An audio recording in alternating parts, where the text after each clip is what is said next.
le rapporteur. La parole est à Monsieur Thomas Gassou, rapporteur pour avis de la Commission de la Défense et des Forces armées.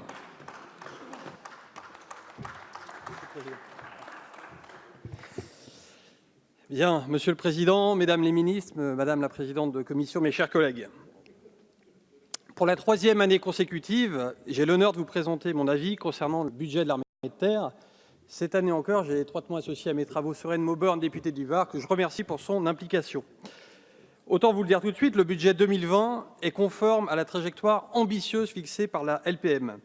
La hausse des crédits permettra à l'armée de terre de poursuivre la régénération de son capital opérationnel et de préparer l'avenir, comme d'ailleurs nous avons déjà eu l'occasion de le détailler en commission. Notre avis est donc favorable et nous vous remercions, Madame la Ministre, pour votre engagement quotidien au profit des forces.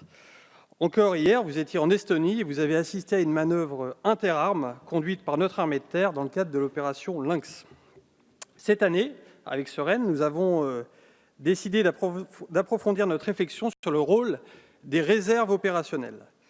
Comme vous le savez, dès son origine, notre République s'est conçue comme une nation en armes, se battant pour son idéal de liberté et d'égalité.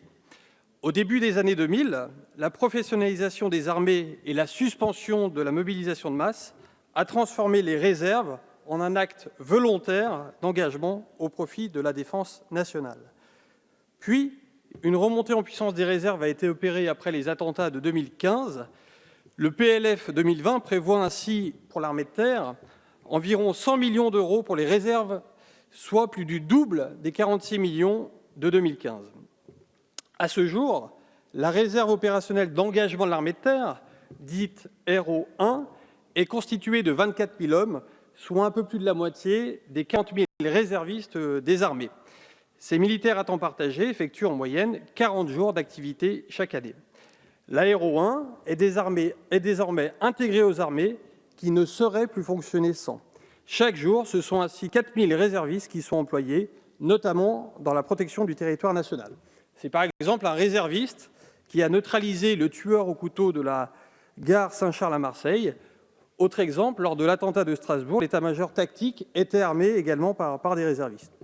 À cette RO1, il faut ajouter la RO2, composée par les anciens militaires d'active qui ont une obligation de disponibilité pendant 5 ans, soit environ 30 000 hommes. 20 ans après la professionnalisation des armées, j'ai la conviction que l'évolution du monde, comme l'évolution de notre société, nous commande d'aller encore plus loin dans le développement des réserves. En effet, nos armées sont taillées au plus juste en termes d'effectifs et d'équipements. Ces équipements sont certes plus technologiques, donc plus efficaces, mais également plus onéreux et donc moins nombreux. L'avenir est incertain, et que ce soit pour faire face à un conflit majeur où la technologie montrera sans doute ses limites, ou à un événement climatique ou technologique d'ampleur sur notre territoire, les réserves offrent une capacité de remontée en puissance rapide. Par ailleurs, dans un contexte où nos armées sont confrontées à des difficultés à recruter et à fidéliser, la réserve offre un statut qui répond aux aspirations d'une partie de la jeunesse qui souhaite s'engager à temps partagé. Elle est un élément fondamental du lien armée-nation et facilite même le recrutement de militaires d'active, car chaque réserviste est un ambassadeur. Chaque année, même 400 réservistes de l'armée de terre vont même jusqu'à s'engager à temps complet. Finalement, la réserve, pour eux, est un sas avant l'engagement dans l'active. La réserve contribue par ailleurs à la fidélisation de l'ensemble du personnel militaire, car toute mission effectuée, du temps gagné pour que les soldats d'actifs puissent s'entraîner davantage ou libérer un peu de temps pour leur famille. La réserve est donc un outil de recrutement et de fidélisation pour l'ensemble des forces. Enfin, la réserve est plus féminisée que l'active et permet aux armées de disposer de compétences développées dans le civil. Médecins, linguistes, ingénieurs cyber, juristes, elle offre de l'agilité pour mener à bien des projets dans un monde toujours plus complexe et en perpétuelle évolution. Enfin, au-delà d'une réponse aux besoins opérationnels des armées, la réserve contribue à la cohésion et à la résilience de la société, dont la fragmentation est l'une des menaces les plus importantes pour notre défense nationale. Pour répondre à cet objectif de cohésion, le SNU, le service national universel, est une première réponse qui, à mon sens, devrait être articulée avec le développement de la réserve. Par nécessité, d'abord, afin de disposer d'un nombre suffisant de profils encadrants disposant d'une culture militaire, même s'ils seront employés sous un statut éducation nationale. mais aussi car la réserve est un débouché pertinent pour le SNU. Je propose d'ailleurs qu'une formation en vue de servir dans la réserve puisse compter au titre 2 de 15 jours du SNU. Cette ambition pour la réserve est partagée par le Premier ministre. Ce 18 octobre, devant l'IHEDN, il nous a fait part de ses attentes.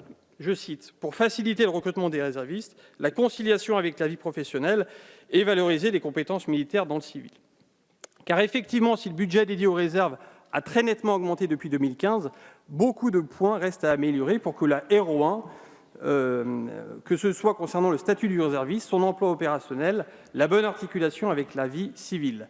Notre rapport fait des propositions concrètes à ce sujet, mais n'est qu'une modeste contribution à une réflexion qu'il convient désormais d'approfondir et d'élargir à l'ensemble des forces armées, voire de sécurité intérieure. La revoyure de l'élément 2021 sera d'ailleurs une excellente occasion d'intégrer les dispositions nécessaires en complément de celles adoptées en 2018. Ainsi, nous ajouterons aux moyens exceptionnels de la LPM une possibilité supplémentaire de remonter en puissance, tout en contribuant encore davantage à la résilience de la nation. Je vous remercie.